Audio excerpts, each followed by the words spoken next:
Amanda, you went on a really cool dive to see Goliath grouper. These are some big old fish. They're pretty large. It's not just in their name, the Goliath grouper. It's the largest of the Atlantic groupers.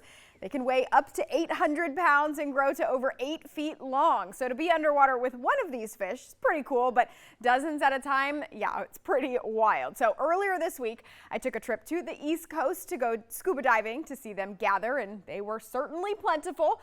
They are known to travel over 60 miles to these same wrecks, ledges, and reefs this time each year to spawn and reproduce in groups of 100 or more. Now, I went out of Jupiter, but they do reproduce in the Gulf as well. They look large and somewhat intimidating, but they're not classified as hunters. They're actually opportunistic feeders, so they're known to just kind of feed on crabs and actually struggling fish. Now, when provoked, they do produce a low frequency but loud boom or a thud underwater, letting you know they're uncomfortable, and yes, you will hear it.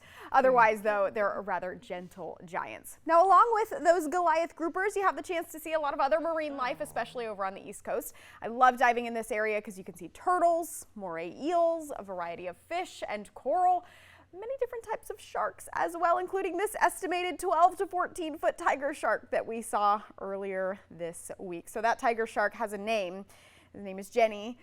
He likes to hang out on that specific wreck that we were diving there. So fun stuff, though. That is really cool. It is cool, and you don't really understand how big those Goliath grouper are until we see you guys next to them. You gotta have so perspective. tiny, yeah. And I was using a GoPro there, and it really just doesn't do it justice to like how close things are and how big. So with that, right, like you could eat the Goliath grouper, right? So you're not actually allowed to catch Goliath grouper and keep them. They're catch and release, but FWC does allow 200 permits per year. So 200 lucky folks get to eat one per year. I mean, it'll last them all dang year. It sure will. That is a freezer, and you can eat some Goliath Looks grouper like all a year fun long. trip.